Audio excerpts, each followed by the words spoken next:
Ada juga kisah yang luar biasa. Saya baca kisah ini malah merasa malu kepada diri sendiri dan menangis. Kisah Nabi Yusuf alaihissalam. Nabi Yusuf itu akhlaknya luar biasa. Jadi wajar banget kalau Nabi Yakub memang sayang banget sama Yusuf. Nabi Yakub punya 12 anak laki-laki yang kemudian dimisalkan oleh Nabi Muhammad seperti 12 bulan dalam 1 tahun kan ya. Dan Yusuf adalah bulan Ramadan. Nabi Yakub itu mencintai semua anak laki-laki beliau. Tapi Yusuf beda, istimewa banget. Kenapa? Karena emang dia istimewa. Akhlaknya tuh di atas rata-rata. Salah satu adegannya, kan kita tahu Nabi Yusuf itu dizolimin oleh kakak-kakaknya. Difitnah, dihina, dicuekin, gak dibawa. Kalau mereka ada acara bareng tuh Yusuf gak dibawa. Pokoknya Yusuf itu dicurangin aja oleh kakak-kakaknya. Sampai puncaknya mereka buat rencana jahat dengan cara mengajak Yusuf untuk berburu, lalu mencelakai Yusuf dengan memasukkan Yusuf ke dalam sebuah sumur yang dalam. Walaupun bukan sumur yang menggenang air sehingga gak tenggelam, tapi dalam, gak bisa naik ke atas. Dan waktu itu usia Yusuf baru 7 tahun, kelas 1 SD. Usia Yusuf baru 7 tahun. Dilempar ke dalam sumur, bajunya diganti, baju yang aslinya dilumurin dengan darah palsu dari darah hewan, dibawa kepada Yakub, dikatakan Yusuf sudah dimakan hewan buas, serigala. Yakub tahu ini adalah makar kakak-kakaknya, nggak mungkin Yusuf dimakan serigala. Beliau tahu siapa Yusuf. Akhirnya Nabi Yakub menyendiri karena sedih.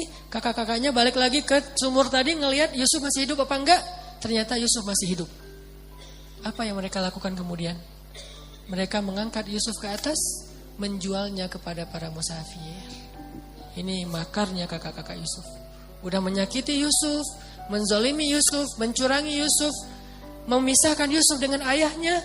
Sekarang malah dijual kepada para musafir, jadi budak. Bayangin, yang memperbudak adiknya adalah justru kakaknya sendiri.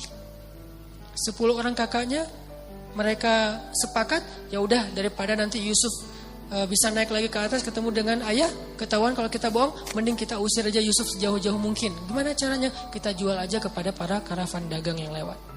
Lewat sekelompok karavan dagang, Yusuf diikat, kemudian mereka bilang, ini ada budak, harganya bagus nih, murah, tapi dia bisa dijual mahal nanti di Damaskus. Coba kamu beli. Akhirnya orang kaya yang berdagang itu membeli Yusuf dengan harga yang sangat murah. Ketika dibeli, mau dibawa, kakak-kakaknya diam aja, melepaskan adiknya, kayak garing gitu. Ekspresi wajahnya tuh kayak flat banget, gak ada rasa kasihan, sedih, gak ada sama sekali, gak ada kasih sayangnya. Benar-benar gak ada kasih sayangnya. Yang muncul adalah rasa dengki yang luar biasa di dalam hati mereka. Yusuf dijual kepada orang lain, adiknya sendiri. Akhirnya Yusuf sebelum dibawa oleh para pedagang yang udah membeli dia, Yusuf bilang, Tuan, kepada pedagang yang paling kaya, bolehkah saya pamitan dulu dengan orang-orang yang udah menjual saya? Dia gak mau bilang mereka kakaknya. Kenapa? Takutnya nanti orang jadi tahu kejahatan mereka. Masih menjaga aib mereka. Kalau bilang itu kakak-kakak saya, mereka akan mempertanyakan, kenapa kakak menjual adiknya sendiri? Kok jahat banget sih kakak ini? Akhirnya gak jadi dijual, gak jadi beli kan? Gak tega kepada anak ini. Tapi dia bilang, bolehkah saya pamit kepada orang-orang itu yang sudah menjual saya kepada Tuan? Kata tuannya ini, boleh, jangan lama-lama. Ya udah, datanglah Yusuf memeluk kakaknya erat satu persatu. Apa kata Yusuf? Hafizakumullah wa in dayya'tumuni. Semoga Allah menjaga kalian walaupun kalian mentelantarkan saya. Semoga Allah memelihara kalian walaupun kalian mengusir saya. Semoga Allah menyayangi kalian walaupun kalian sama sekali tidak sayang kepada saya. Didoain lagi oleh Nabi Yusuf, dipeluk satu-satu, didoain satu-satu oleh Nabi Yusuf. Semoga Allah menjaga kalian walaupun kalian mentelantarkan saya. Semoga Allah memelihara kalian walaupun kalian mengusir saya dengan cara menjualnya. Semoga Allah menyayangi kalian walaupun kalian membenci saya. Baru Yusuf pergi. Ini kasih sayang luar biasa dari Nabi Yusuf alaihissalam, akhlak, memaafkan kakak-kakaknya, menutupi aib kakak-kakaknya. Begitu nanti Yusuf sukses di Mesir, Kakak-kakaknya datang mencari bantuan karena musim kemarau yang panjang. Malah Yusuf memberikan bantuan kepada kakak-kakaknya secara diam-diam. Gak ketahuan kalau ini adalah adik mereka, Yusuf yang sekarang udah sukses.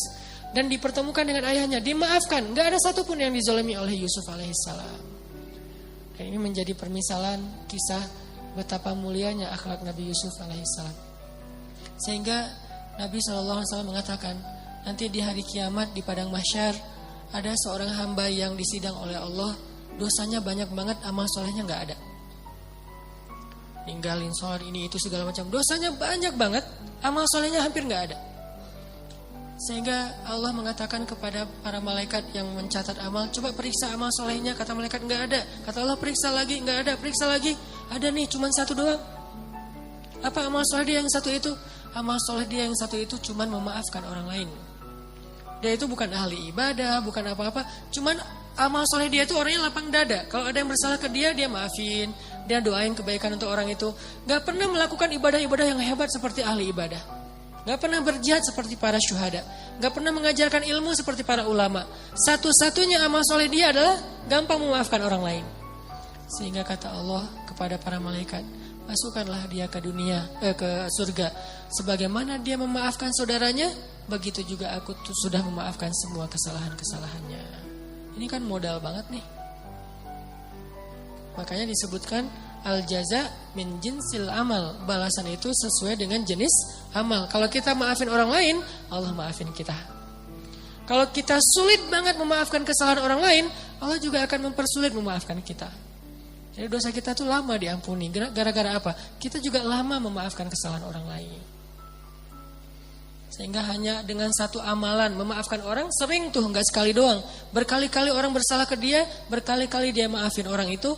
Maka Allah SWT juga melihat dosanya banyak emang, tapi kan dia pemaaf. Maka Allah juga lebih pemaaf daripada dia kepada kesalahan-kesalahannya. Ini teman-teman yang dirahmati Allah SWT, memaafkan yang luar biasa pahalanya di sisi Allah. Belum lagi nanti Nabi SAW bersabda,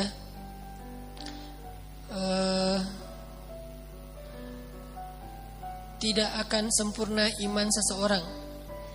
La yablughul abdu sholihal iman, sampai tidak akan sempurna iman seseorang sampai dia yasila man qata'ah, menyambung silaturahim kepada orang yang memutuskannya.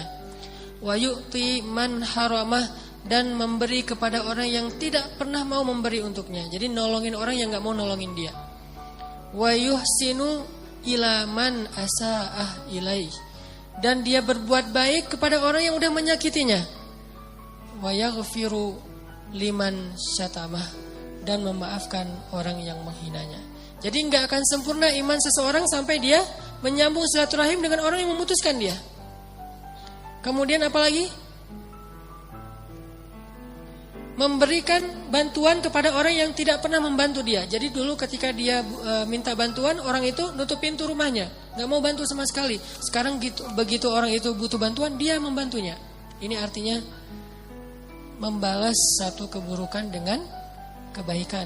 Itulah puncak dari keimanan seseorang hamba. Membalas keburukan dengan kebaikan, itulah puncak dari keimanan. Sehingga Nabi Yusuf alaihissalam disebut mukmin sejati karena beliau mampu membalas keburukan kakak-kakaknya dengan doa-doa dan akhlak yang sangat baik. Ini melawan ego. Apa yang membuat kita mampu melakukan ini? Balik lagi kepada iman. Man kana yu'minu billahi wal yaumil akhir falyusil rahimah. Siapa yang beriman kepada Allah dan hari akhir, hendaklah dia menyambung silaturahim. Pertanyaannya, apakah kita tetap harus menyambung silaturahim dengan mantan? Karena zaman modern sekarang pasti ada cerita-cerita SMA lah, kuliah segala macam.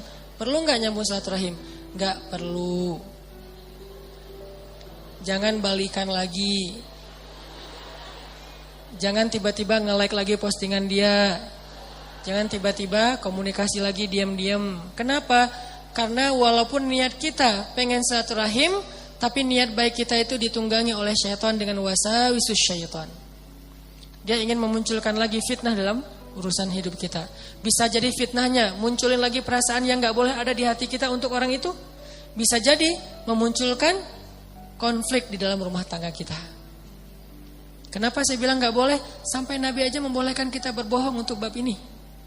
3 bohong yang dibolehkan kan? Pada dasarnya dusta itu haram kecuali 3 kondisi. Berdusta dalam perang, taktik perang itu gak boleh jujur. Kita mau perangnya nanti strateginya gini, gak boleh. Dan yang namanya perang itu gak boleh jujur, harus pakai taktik. Kedua, berdusta demi mendamaikan 2 orang yang bertengkar. Satu bawa golok ngejar-ngejar, kamu lihat enggak tadi orang ada yang lewat depan kamu. Sejak saya berdiri sini enggak ngelihat kecuali kamu. Dusta, padahal tadi ada yang lewat. Dia dusta demi menyelamatkan orang itu dari pembunuhan. Yang ketiga, seorang istri atau suami berdusta tentang masa lalunya dengan niat ingin melupakan.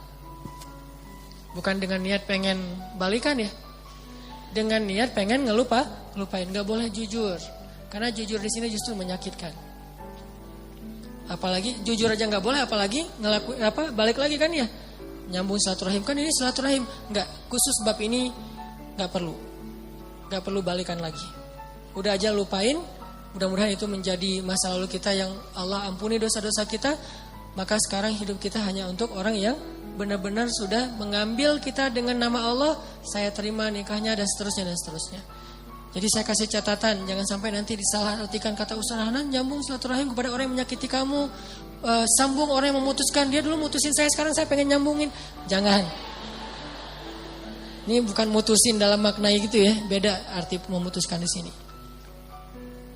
Kalau perlu udah nggak usah ketemu, kenapa? Merusak hati kita atau hati dia. Kalau misalnya pasangan kita kenal, malah ngerusak hati pasangan kita dan itu nggak baik. Benar-benar diputuskan. Bukan karena kita memutuskan silaturahim, tapi karena kita ingin menghindar dari dosa-dosa. Kemudian ada lagi cerita dari Imam Syafi'i. Ini akhlak Imam Syafi'i. Imam Syafi'i juga di masa hidupnya tuh banyak haters. Sesoleh Imam Syafi'i juga ada haters. Jadi followers Imam Syafi'i itu bukan cuman karena pengen belajar kepada beliau, haters beda mazhab. Imam Syafi'i ditahzir, Imam Syafi'i dibid'ah-bid'ahin, Imam Syafi'i dibilang ngada-ngada, Imam Syafi'i dibilang gak punya dalil, hadisnya dhaif segala macam. Pokoknya begitu Imam Syafi'i posting satu nasihat 1 minute booster, banyak hatersnya. Ini apa-apaan sih, pamer banget sih, riya segala macam. Wah, ada aja tuh haters. Sehingga bisa dibilang dari 20 juta followers Imam Syafi'i itu 1 jutanya tuh haters. Kebayang 1 juta haters kan lumayan tuh ya. Setiap posting mereka tuh aktif. Aktifnya tuh komen, gak nge-like, gak nge-repost, komen doang tuh. Apa kata Imam Syafi'i? Mereka mencela aku, maka aku tidak ingin membalasnya dengan keburukan yang sama. Mereka menghina aku, mereka menjauhi aku, mereka memfitnah aku, maka aku balik mendoakan mereka dengan doa-doa yang baik. Karena sesungguhnya mukmin itu seperti ud. Tahu ud? Ud itu kayu Arab yang memang punya harum. Dia tuh jadi kayak parfum. Orang Arab tuh kan ada 2 parfum ya. Parfum cair sama parfum yang dibakar kan kayak dupa gitu kan. Nah yang dibakar itu namanya kayu ud. Jadilah seperti kayu ud yang makin dibakar makin mengeluarkan asap yang harum. Itulah perumpamaan mukmin. Makin dibakar dengan celaan, dibakar dengan akhlak yang tidak baik, dibakar dengan berbagai macam tuduhan-tuduhan, dia makin harum. Kalau nggak dibakar, nggak ketahuan harumnya, kecuali kita cium dari jarak dekat. Begitu dibakar, jadi harum. Itulah mukmin. Kalau kita mau jadi mukmin sejati, jadilah ud, jadilah kayu yang harum. Ketika dibakar, asapnya memberi keharuman satu ruangan. Makin dibakar, makin harum. Jadi dia memberikan keharuman dan kebaikan untuk orang lain dengan cara apa? Mengorbankan dirinya sampai habis kayunya terbakar. Subhanallah, inilah yang disebut dengan mukmin. Makanya orang yang kayak gini, teman-teman, ketika kita dalam kondisi-kondisi yang seperti ini difitnah, kita baper, kita sedih, itu kondisi kita yang paling dekat sama Allah. Kalau kita bersabar, justru Allah tuh ngedukung kita banget. Tapi kalau kita kepancing, Allah gak akan ngedukung kita. Karena ada kisah di zaman Nabi. Nabi lagi lewat di sebuah pasar. Namanya di pasar kan ada aja orang bertengkar ya. Kayak di Mesir itu suka aja di Damri itu, kalau saya naik Damri, setiap hari saya naik Damri pasti ada yang bertengkar. Ya Humar apa segala macam. Humar itu celaan orang Mesir ke temannya, keledai. Kamu tuh keledai segala macam, marah-marah, teriak-teriak. Terus nanti orang di sebelahnya ngedamain dengan bilang sallu ala Nabi, selawat kepada Nabi. Akhirnya dia diam, sallallahu alaihi wasallam. Itu cara mereka ngedamain, suruh salawat. Kadang-kadang juga lagi marah-marah gitu, ngomel-ngomel, sebelahnya bilang sallu ala Nabi, dia salawat tapi marah juga, sallallahu alaihi wasallam, lanjutin lagi marahnya. Ada yang kayak gitu, ada yang tenang, dimarah-marahin, dipanggil keledai segala macam, dia jawab apa? Emangnya ada keledai selain engkau di sini? Dia bilang, ya keledai kamu. Emangnya ada keledai lain selain kamu di sini? Enggak ada. Ada. Sama aja jawabannya. Kan ini menjebak ya. Kalau dia bilang enggak ada berarti dia keledai. Kalau dia bilang ada, dia juga termasuk keledai. Akhirnya dia bingung, orang pada ketawa satu bus gitu-gitu. Banyak pokoknya kejadian-kejadian orang bertengkar di Damri kalau di Mesir itu banyak. Terutama bulan Ramadan. Karena orang Mesir itu enggak tahan lapar. Jadi kalau siang puasa itu pasti yang bertengkar itu 2 kali lipat lebih banyak kasusnya.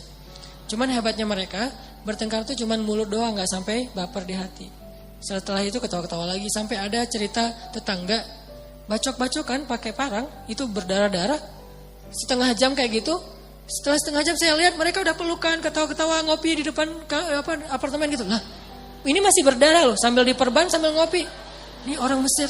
Jadi hati sama sikapnya tuh beda. Sikapnya tuh udah bacok-bacokan, hatinya masih saling mencintai gitu. Nah, ini agak-agak unik nih. Itu terjadi loh di Mesir. Nah, artinya di zaman Nabi itu, Nabi lagi jalan lewat pasar, tiba-tiba Nabi ngelihat 2 orang lagi berselisih. Cuman yang satu ngomel, yang satu diam. Nabi langsung berhenti, ngeliatin dari jauh. Yang satu ngomel, terus yang satu diam aja sambil tersenyum, diam. Makin disenyumin, makin dia ngomel, makin menjadi-jadi kan. Kok kamu senyum sih nggak marah? Pokoknya ngomel terus. Ya, diam aja. Nabi memperhatikan dari jauh sambil tersenyum. Mulut beliau komat kamit. Lama-lama nggak tahan juga nih yang diomelin. Tadinya awalnya tersenyum, lama-lama dia mulai tegang, lama-lama dia cemberut, lama-lama kepancing lah dia bales. Udah mungkin berapa lama diomelin, akhirnya dia bales. Begitu dia bales, Nabi langsung diam, Nabi langsung pergi, wajah Nabi tidak suka. Sahabat yang ikut bareng Nabi nanya, ya Rasulullah kenapa, ada apa? Kata Nabi, tadi ketika dia diam saat diomelin, ketika dia tersenyum, dia bersabar, malaikat ngedoain dia loh di sebelahnya. Jadi kalau kita ada 2 orang lagi bertengkar nih, yang ngomel itu di sebelahnya ada setan. Ya terusin. Dikumpulin sama setan tuh, jadi cheerleadernya gitu. Di sebelahnya yang ngomel. Di sebelah orang yang diomelin kalau dia sabar, di sebelahnya tuh ada malaikat. Sabar ya, udah dipuk sama malaikat teh. Cuman kita gak ngerasa doang tuh, bener-bener malaikat tuh gini-giniin loh. Sabar ya, semoga Allah merahmati kamu, semoga Allah mengampuni dosa kamu. Gitu banget loh malaikat, cuman gak ngerasa. Kalau ngerasa pasti kita kabur. Jadi ada 2 makhluk di sebelah orang yang bertengkar. Di sebelah yang ngomel ada jin, setan. Di sebelah yang diomelin kalau dia sabar ada malaikat yang ngedoain dia, ngapupuk dia. Dan Nabi melihat, kan Nabi bisa ngelihat sesuatu yang gaib ya. Nabi ngelihat dan Nabi tersenyum. Nabi kagum kepada laki-laki yang tadi sabar. Tapi begitu dia kepancing, malaikat pun pergi meninggalkan dia dan Nabi juga pergi meninggalkan dia. Jadi teman-teman, ketika kita rame diomelin orang di jalan, dimaki, dicela segala macam, kalau kita diam langsung dipuk-puk tuh sama malaikat. Dan puk-puknya malaikat tuh 2. Ya Allah rahmati dia, ya Allah ampunilah dia. Kita didoain oleh malaikat. Dan Allah menjatuhkan kasih sayangnya kepada kita. Menurunkan kasih sayang untuk kita. Selama kita berdiri dalam keadaan sabar. Begitu kepancing, malaikat langsung pergi. Gak suka dengan orang-orang kayak gini. Jadi malaikat tadinya udah seneng, udah mulai mention yang lain. Datang nih ada orang soleh nih pada ngumpul. Share location dong biar gue datang cepet gitu. Gak kesasar gitu. Pada ngumpul. Dan itu gak satu malaikat yang datang. Dikerumunin. Kayak kayak makanan yang kayak gula yang dikerumuni oleh semut. Jadi ada satu butir gula ditaruh di tengah, semut berdatangan tuh. Begitulah malaikat berdatangan kepada orang soleh yang sedang sabar, diam menghadapi omelan orang lain, sikap jahil orang lain. Datang berbondong-bondong malaikat mendoakan dia. Tapi begitu dia kepancing, semut itu langsung pada pergi. Begitu juga dengan orang yang ngomel. Orang yang ngomel itu seperti bangkai yang didatangi lalat. Jadi ada satu bangkai yang bau busuk, lalat langsung berdatangan. Begitu dia istighfar, lalat itu langsung pergi. Jadi dua-duanya didampingi oleh makhluk gaib. Yang satu oleh setan, yang satu oleh malaikat. Makanya ketika kita dalam kondisi dizolimi, itu kesempatan kita tuh untuk bisa mendapatkan kebaikan dari Allah, kebaikan dari malaikat. Bahkan kalau ada nabi, kebaikan dari nabi. Karena nabi komat kami ternyata ngedoain juga. Kenapa nabi ikut ngedoain? Karena nabi ngelihat malaikat mendoakan. Nabi itu pokoknya ngegeng banget lah sama malaikat. Kan nabi sama malaikat itu sering kayak nongkrong bareng gitu kan. Nabi itu sama Jibril teman-teman, itu kayak soulmate-an banget loh. Kan Jibril kalau turun menemui nabi itu berwujud seperti seorang cowok keren. Fatamatsala laha basyaran sawiyan. Maka Jibril pun menjelma sebagai seorang laki-laki yang sangat sempurna. Nah, Nabi itu kalau misalnya Jibril telat datang, Nabi itu suka ngelihat ke langit. Jadi keluar dari rumah, lihat ke langit, mana ya kok gak ada tanda-tanda Jibril datang gitu. Gak ada tanda-tanda sama sekali. Terus besok datang lagi ke tempat yang luas gitu ngelihat ke langit.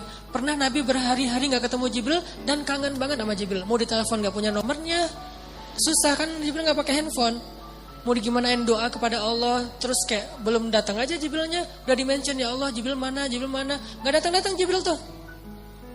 Setiap hari Nabi ngeliat ke langit, gak ada Jibril, ngeliat ke langit, gak ada Jibril, berharap sekali ngeliat tuh ada Jibril, dan langsung dipanggil, gak ada sama sekali, berhari-hari. Setelah lama gak ketemu Jibril, Nabi udah sedih banget, teman ngopi Nabi banget nih Jibril. Tiba-tiba datang Jibril, Nabi nanya, Jibril kemana aja, kangen tahu kalau bahasa kita mah. Jibril kemana aja? Akhirnya kata Jibril turunlah ayat di surat Maryam. Wa ma natanazzalu illa bi amri rabbik. Ya Muhammad, saya juga kangen, tapi sifat malaikat tidak melakukan sesuatu kecuali perintah Allah. Gimana pun Jibril kangen kepada Nabi, Allah enggak nyuruh beliau turun, maka dia tidak turun. Jadi sama-sama kangen nih, yang di langit kangenin yang di bumi juga kangen kepada yang di langit. Tapi kedua-duanya tidak bisa ketemu karena belum ada perintah Allah Subhanahu wa taala. Wa ma natanazzalu illa bi amri rabbik. Kami tidak turun kecuali dengan perintah Allah ya Rasulullah. Walaupun kangen sebetulnya. Jibril ada emosi? Ada. Suka benci ada di hati Jibril. Cuman suka dan benci Jibril itu sesuai dengan kehendak Allah. Taat. Jadi teman-teman, kalau kita misalnya lagi digituin, berarti kita ada kesempatan nih didampingin malaikat. Diam aja, jangan kepancing. Begitu kepancing, berarti kita harus langsung berimajinasi, oh aduh malaikat pergi nih. Ini kondisi kita memaafkan. Apalagi kalau kita udah maafin, lebih banyak lagi malaikat yang datengin kita. Langsung jadi selebgram langit tuh. Para malaikat langsung pada nge-repost, langsung pada ngomongin, kemarin tuh ada hamba Allah yang luar biasa loh. Dia itu dizolimi tapi maafin. Sehingga para malaikat tuh jadi kayak tiba-tiba kita jadi terkenal di antara para malaikat. Siapa namanya? Dimension satu dengan yang lain. Sehingga lama-lama ketika nanti ketemu di akhirat, oh ini orangnya, minta tangan apa foto. Kenapa? Udah terkenal duluan di bumi. Itu terjadi teman-teman di langit. Bukan sekaku di langit itu hening-hening aja, gak ada kejadian apa-apa. Enggak, di langit itu lebih heboh daripada di bumi. Kalau di bumi aja ada gosip, trending topik, segala macam. Di langit lebih dari itu loh. Ada gosip-gosip kebaikan, siapa yang baru saja memaafkan, siapa yang baru saja melakukan kebaikan, itu terkenal di langit, diomongin oleh para malaikat. Kan malaikat itu membawa amal kita tuh pagi dan petang ya. Dan mereka ngelintasin pintu-pintu langit. Setiap pintu langit yang dilintasin, itu malaikat nanya, ada apa? Ada yang update yang heboh-heboh enggak? Disampaikan, terus diomongin di langit pertama. Naik ke langit kedua, diomongin di langit kedua. Sampai kepada Allah. Semua langit membicarakan orang tersebut, coba. Mungkin di dunia followers kita cuma berapa belas orang doang. Tapi di akhirat atau di langit, wah, para malaikat kenal banget sama kita. Kalau kita menjadi orang yang sabar, diam, memaafkan.